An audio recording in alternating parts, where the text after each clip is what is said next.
Bonjour à toutes et à tous, bienvenue dans le 10e tuto d'IBgraph.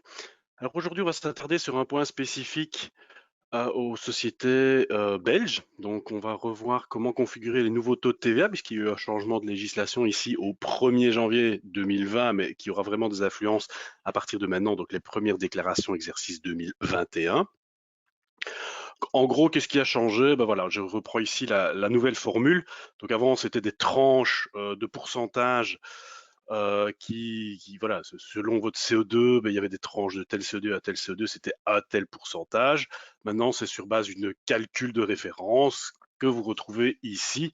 Donc, c'est-à-dire le 120% moins une formule qui dépend de votre coefficient de carburant, qui dépend de votre carburant en fait, et le CO2 par kilomètre. Donc, c'est un peu plus fin, le calcul est un peu plus fin. Donc il y a un coefficient selon le type de carburant, diesel, essence. Pour les autres véhicules CNG, il y a aussi un 90. Les véhicules électriques ne sont pas concernés par ce coefficient, à ce que je sache, c'est simplement 100%, ce n'est plus 120. Voilà, donc on va voir ici donc un exemple. Vous disposez d'un véhicule diesel émettant 110 grammes par exemple. Sa déductibilité fiscale sera donc de 120% moins 0,5 fois le fameux coefficient diesel fois 110%, ça fait donc 65%. Ce véhicule-là était plus ou moins à 80% auparavant. Voilà. Alors on va aller dans Bob évidemment. Où est-ce que ça se passe? On va aller d'abord dans le menu utilitaire, configuration, paramétrage des DNA. Donc ici, on a un aperçu de toutes les catégories qui existent. C'est ici qu'on peut configurer, lier telle catégorie à tel compte comptable, etc., pour le calcul à la fin de l'année. Alors, vous voyez ici, bon, voilà. Malheureusement, ils n'ont pas mis à jour les codes existants parce que, comme ça dépend d'une formule, il existe beaucoup trop de cas particulier. Donc une voiture de 109 grammes de CO2, bah, évidemment, n'aura pas exactement le même résultat dans la formule qu'un véhicule de 110 ou 111. Donc tout ça peut avoir des influences. Donc ils se sont dit, bah voilà, on ne va pas créer. Seule petite astuce, c'est que le taux de TVA des voitures électriques, vous voyez, lui, est bien mis à jour avec les dernières versions de Bob 50. On va voir un peu plus dans le détail. Alors ici, ben voilà, c'est la liste avec leur configuration à chaque fois. Ce qui nous intéresse, évidemment, nous, c'est de configurer un nouveau taux.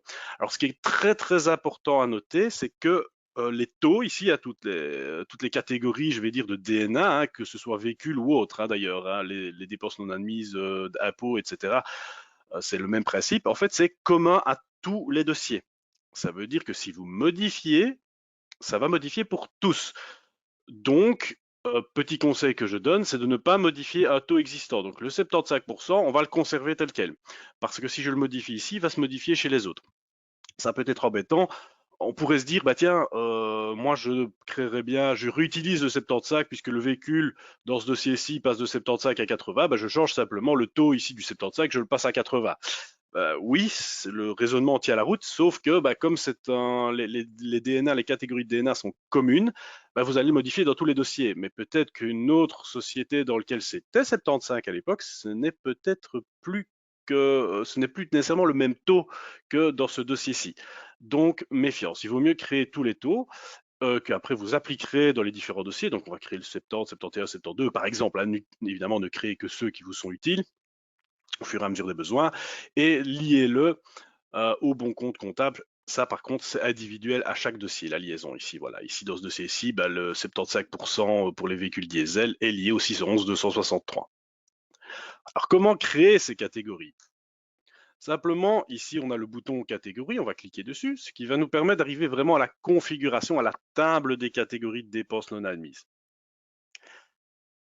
Et là, on a effectivement un bouton qui va nous permettre d'ajouter. Alors, on peut soit ajouter une nouvelle catégorie. Ça, c'est par exemple, demain, ils nous disent à l'État, ah, bah finalement, les frais de secrétariat social deviennent non déductibles. Bon, bah actuellement, c'est vrai que si on les cherche, on ne les trouvera pas. Ben, on peut très bien rajouter une nouvelle catégorie sur base d'une case de la déclaration. Ça, personnellement, je vous dirais que ce sera Sage qui ajoutera ça au fur et à mesure des mises à jour. Ce qui va nous intéresser ici, c'est d'ajouter une sous-catégorie pour les véhicules. On va se mettre évidemment sur la catégorie principale, puisque c'est une sous-catégorie véhicule que l'on veut. Voilà, on retrouve notre liste. Et ce que je disais pour les voitures est, voilà, effectivement exact, dans le sens où le taux de déductibilité, pardon, est passé à 2020 à 100% au lieu de 120% à partir du 1er avril 2007. Donc ça, pour les véhicules électriques, vous n'avez rien à changer, puisque là, clairement, le taux de 120% n'existe même plus du tout. Donc il a été remplacé finalement par le taux de 100%. Donc là, vous n'aurez pas de problème quand vous calculerez vos dépenses non admises, le taux sera correct. Alors ici, on va rajouter, dans mon exemple, je disais que je rajoutais un taux de 65% pour un véhicule de 110 grammes de CO2 diesel. Donc je me mets bien sur le titre et je vais cliquer ici sur le plus. Je vais pouvoir l'appeler comme je veux, 110 grammes CO2, j'ai dit que c'était donc 65%. Bon, ça, je l'appelle évidemment comme je veux. Voilà. Je peux lui mettre une date de validité à partir du 1er janvier 2020 jusqu'en, ça malheureusement on ne sait pas encore la fin, ce qui n'est peut-être pas plus mal, un peu de stabilité ne ferait de tort à personne. J'enregistre. Donc ça c'était la première étape. Maintenant vous voyez que mon taux est apparu ici dans la liste. Je n'aurai plus qu'éventuellement à le lier à mes différents comptes comptables. Donc, il me reste à ajouter le taux. C'est bien, pour l'instant, j'ai dit que c'était du 65%, mais je n'ai pas encore donné la formule, enfin pas la formule, mais vraiment le taux. Je l'ai écrit simplement ici dans le texte. Simplement, j'ai le bouton plus pour ajouter ici, qui va me permettre finalement de rajouter cette déductibilité et de mettre des dates de validité pour ce taux-là. Alors, bien sûr, vous pourriez l'appeler autrement, hein. Voilà. Je vais dire que ce nouveau taux est valable à partir du 1er janvier,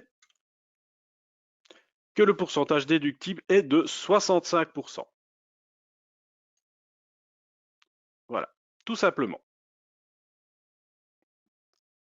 Mon taux est existant, je n'ai plus qu'à le configurer maintenant pour le lier à mes différents comptes comptables. Ça, c'est peut-être le travail le plus fastidieux, puisque par exemple, pour l'instant, ce même véhicule diesel, c'est vrai que j'aurais pu préciser diesel, est peut-être, donc voilà, c'était 110, donc j'étais ici. Là, vous allez devoir switcher tous ces comptes-là vers ce taux de DNA-ci.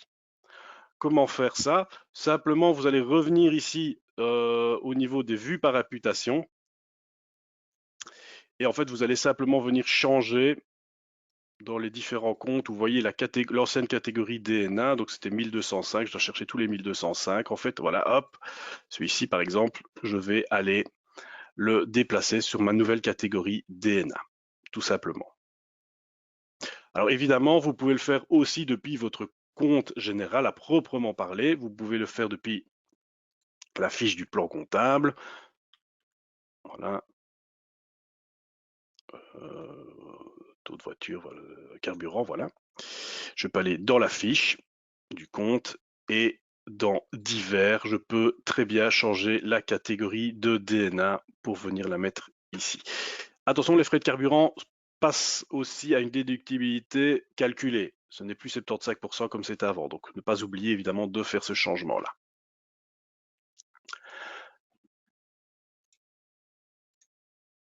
Voilà, c'est tout pour aujourd'hui. Si vous avez des questions, vous pouvez nous contacter. On se fera plaisir de vous répondre. Voilà, une bonne journée.